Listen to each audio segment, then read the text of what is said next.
Hello दोस्तों, आज हम लोग इस लेक्चर में विभव मापी पढ़ेंगे। तो विभव मापी एक ऐसा विद्युत उपकरण है जिसकी सहायता से विभवांतर अथवा किसी सेल का विद्युत वाहक बल ई मापा जा सकता है। यानी विद्युत वाहक बल से हम विभवांतर और किसी सेल का विद्युत वाहक बल ई मापते हैं। अब इसकी रचना देखते हैं। सबसे इम्पोर्टेंट इसमें इसका सिद्धांत होता है विभव मापी में, तो इसकी रचना के बाद हम सिद्धांत को बताएंगे अभी आपको। पहले रचना देख लेते हैं। तो विभव मापी में उच्च विशिष्ट प्रतिरोध तथा निम्न प्रतिरोध ताप गुणांक की मिश्र धातु, यानी विभव मापी जो होता है इसमें हम लोग उच्च विशिष्ट प्रतिरोध और निम्न प्रतिरोध ताप गुणांक की मिश्र धातु का प्रयोग करते हैं। धातु है कांस्टेंटन या मैग्नीन आदि का। ये जो धातु होती है इनका 10 मीटर लंबा तथा एक समान अनुप्रस्थ परिच्छेद का तार 1 मीटर लंबे फेरों के साथ 1 मीटर लंबे फेरों के साथ समांतर लकड़ी के आधार पर कसा रहता है। देखिए यहाँ पर यह इसका फिगर है। ठीक, अब यह 10 मीटर लंबा तार होता है। ये 1 मीटर के फेरों में लपेटा रहता है लकड़ी के साथ, और ये लकड़ी के आधार पे लपेटा जाता है, और यह एक समांतर तार होता है। ठीक, अब इसका जो अनुप्रस्थ परिच्छेद होता है ये समान होता है तार का। इस पर तार पे ए और बी बिंदु होते हैं। बिंदु ए जो है प्रारंभिक बिंदु है, बी अंतिम बिंदु है। ताबे ए तार कसा रहता है। ए तार ताबे की पत्तियों द्वारा श्रेणी क्रम में जोड़ दिए जाते हैं। जो ये तार होते हैं पत्तियों से श्रेणी क्रम में जोड़ दिए जाते हैं। ठीक है, तार के प्रारंभ बिंदु ए व अंतिम बिंदु बी के बीच संयोजन पेचों से जोड़ दिए जाते हैं। ए और बी के बीच संयोजन पेच लगा करके उसको कस दिया जाता है, उससे जोड़ दिया जाता है। तारों की लंबाई के समांतर 1 मीटर का पैमाना लगा रहता है। इस तार के ही समांतर पर 1 मीटर का इसके ऊपर पैमाना लगा रहता है, जिस पर विसर्पी कुंजी जॉकी जे का शून्य विक्षेप की स्थिति पढ़ी जाती है। यहाँ पर जाकी होती है जहाँ पर हम इसका विक्षेप पढ़ते हैं। ठीक है, तो ये तो था रचना इसकी। इसका इम्पोर्टेंट जो टॉपिक है सिद्धांत है। तो इस सिद्धांत को आइए हम पहले आपको दूसरे तरीके समझाते हैं, फिर आपको बुक का मेथड बताएंगे। दूसरा तरीका इसका ये है, हम यहाँ पर एक सर्किट बनाते हैं। यह परिपथ है, ये बैटरी बी है, यह एक तार है, यह लंबाई है। ठीक, यहाँ पर विभव 0 है, यहाँ पर बी है। ए बिंदु ए है, ए बी बिंदु है। ए बी लंबाई है तार की जिसकी लंबाई L है। तो विभव यहाँ तक कितना होगा, यहाँ बी होगा इस बिंदु पर। यहाँ पर बिंदु पर कितना होगा विभव, 0 होगा। यहाँ विभव कितना होगा, 0। यहाँ पर विभव कितना होगा, बी होगा। ठीक, अब ये चीज़ तो यहाँ पे समझ में आ गई आपको। ये क्या है, ये विभव है यहाँ पर, और यहाँ पर भी विभव है। यहाँ 0 विभव है, यहाँ पर विभव बी है। अब इसमें हमें L लंबाई के तार में विभव प्रवणता, पहले विभव पतन किसे कहते हैं। जब विभव में इस तार में जब विभव आता है तो उस विभव में धीरे धीरे कमी आती जाती है। ठीक है, तो जब धीरे धीरे कमी आती है इसके प्रति एकांक लंबाई में विभव का कमी होना अर्थात उसका पतन होना ही विभव पतन कहलाता है। क्या कहलाता है, विभव पतन कहलाता है। ठीक है, अब विभव पतन जो होता है इसी विभव पतन को विभव प्रवणता कहते हैं। यानी प्रति एकांक लंबाई तार में जो विभव पतन होता है उसे भी क्या कहते हैं, विभव प्रवणता कहते हैं।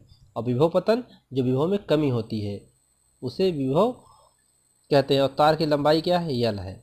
अगर L लंबाई तार की है तो इसके विभव पतन कितना हो रहा है, B। इस L लंबाई में कितना विभव पतन हो रहा है, B हो रहा है। अब अगर एकांक लंबाई, एकांक अनुप्रस्थ काट क्षेत्रफल एकांक लंबाई में क्या होगा, B/L होगा। ठीक, एकांक लंबाई के लिए अगर 2 लंबाई हो तो 2B/L होगा। इसी तरीके से 3 L लंबाई के लिए N होगा। हम मान लेते हैं कि इस C बिंदु पर विभव पतन कितना होगा, A से C बिंदु तक, यहाँ दूरी इसकी x मान लेते हैं। ठीक, तब x पर विभव पतन कितना होगा, तो B/L पूरा है तो B/L लिखिए, और यहाँ विभव पतन कितना होगा, x। यही हमको निकालना था। ठीक है, अब ये तो आपका हुआ मेथड यहाँ पर हम बुक का विषय आपको बताते हैं। विभव प्रवणता निकालना है हमको। विभव प्रवणता, विभव प्रवणता को हम कैसे प्रदर्शित करते हैं? बराबर होता है विभव पतन। विभव पतन को किससे प्रदर्शित करते हैं? बी से बटा लंबाई, लंबाई को यल से, अर्थात के बराबर वी अपान यल। ये हुआ। अब हम लोगों ने माना कि यक्स लंबाई पर बिंदु सी, यक्स लंबाई पर यानी बिंदु सी पर बी से ए तक का विभव प्रवणता क्या होगी, अर्थात ए सी पर विभव प्रवणता क्या होगी कहने का मतलब। तो विभव ए सी पर निकालना है आपको, ठीक है, इस पे ए सी पर। तो बराबर क्या हो जाएगा, ए सी को बताना है इसमें। तो ए सी बराबर क्या हो जाएगा? वी अपान यल, क्योंकि यक्स बराबर क्या है? वी अपान यल इंटू यक्स है। तो बी सी बराबर क्या हो जाएगा? ए सी के बीच में है, इसकी जगह क्या लिख देंगे? ए सी लिख देंगे, वी अपान यल इंटू यक्स हो जाएगा। ये सूत्र हुआ। या इसको आप लिख सकते हैं वी ए सी और बी अपान यल का मान क्या है? के, तो के यक्स हो जाएगा। ये इसका सूत्र हुआ। अब इसको हम आपको आगे समझाते हैं। ये है परिपथ। इस परिपथ में यह ए बिंदु है, इस बैटरी का इस प्लस सिरे से जोड़ते हैं ए बिंदु को, और कुंजी को माइनस सिरे से, और इसमें इससे जोड़ते हैं प्रतिरोध, इसको जोड़ते हैं इस प्रतिरोध से, जो धारा नियंत्रक कहलाता है। ये धारा नियंत्रक है, धारा नियंत्रित करता है जब इसको जोड़ते हैं। ये प्राथमिक परिपथ कहलाता है। इसमें जे लगा है।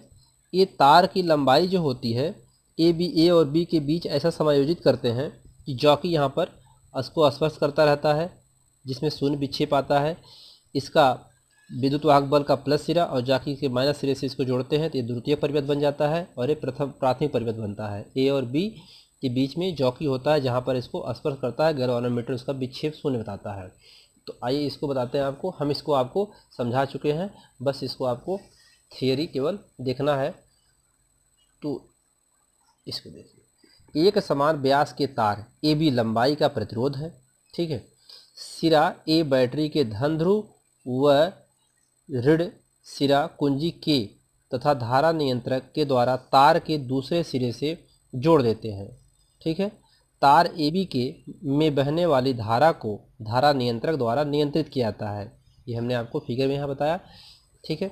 ये इसको हम क्या करते हैं, इसका प्लस सिरा ए से और माइनस सिरा के से जोड़ते हैं धारा नियंत्रक द्वारा। इसमें बहने वाली धारा को क्या करते हैं? नियंत्रित करते हैं।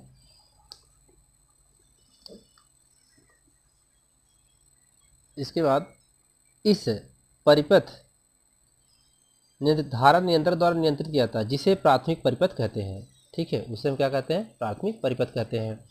इस परिपथ की सहायता से तार ए बी के बीच एक निश्चित विभवांतर लगाया जाता है। ए बी के बीच में एक विभवांतर लगा देते हैं, जिसका मान बिंदु ए व बी पर लगातार गिरता रहता है।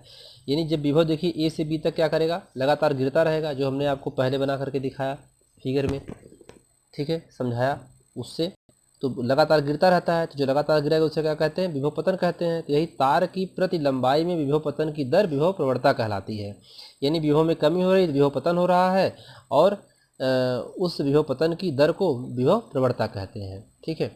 अब सेल ई को धारा मापी के द्वारा तार के बिंदु ए व जॉकी जे को इस प्रकार जोड़ते हैं कि सेल का धन सिरा बिंदु ए से जुड़ा हो, तो यह परिपथ द्वितीय परिपथ कहलाता है, ठीक है। ये द्वितीय परिपथ कहलाता है।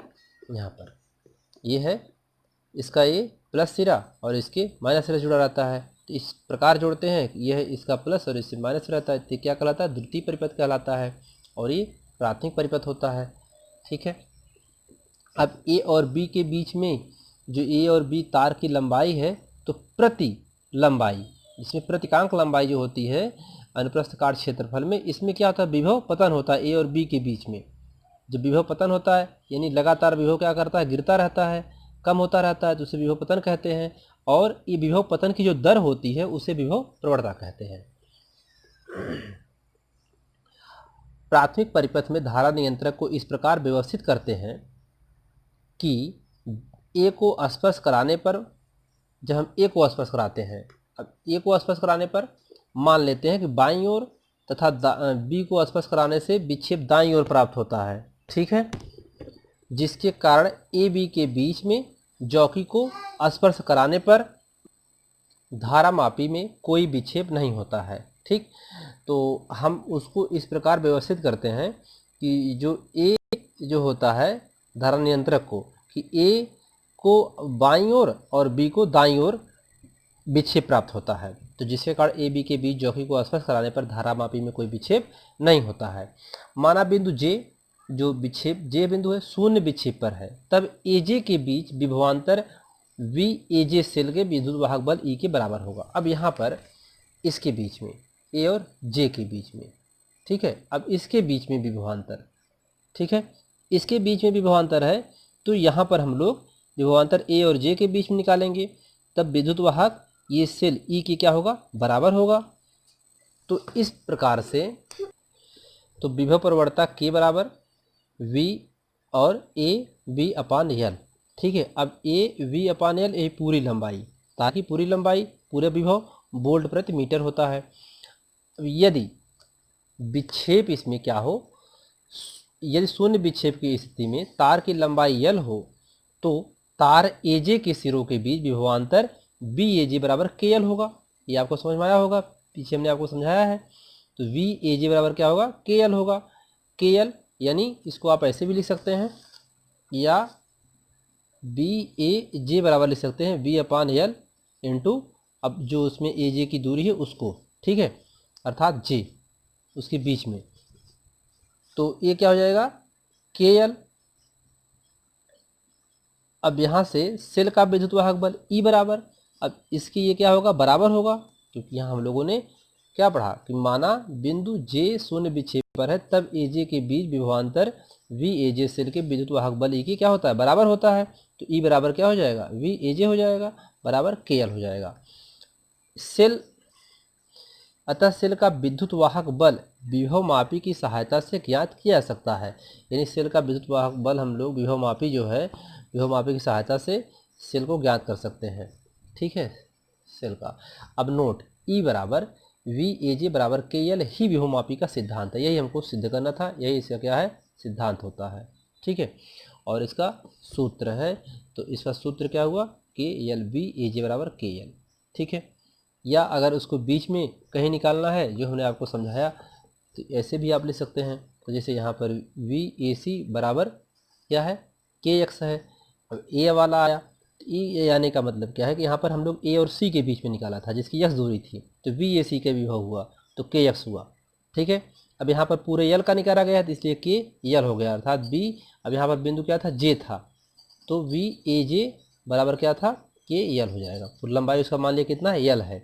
यहाँ पर लंबाई जो है इसकी यल मानी गई है, ये इसकी लंबाई कितना मानी गई है, यहाँ पे यल मानी गई है ये लंबाई। ठीक है, तो यहाँ पर यल आ गया इसलिए। ठीक है, ए और जे के बीच लंबाई कितना है, यल है। तो उम्मीद करते हैं कि आपको लेक्चर पसंद आया होगा, और ये चैप्टर का अंतिम वीडियो था, और चौथा चैप्टर गतिमान आवेश का चुंबकत्व, इसके बाद तुरंत शुरू किया जाएगा। और प्लीज़ वीडियो को आप लाइक करें, सब्सक्राइब करें, कमेंट ज़रूर करें कि वीडियो आपको कैसा लग रहा है। कोई कमी हो तो आप ज़रूर बताएं, उसमें और सुधार किया जाए। धन्यवाद।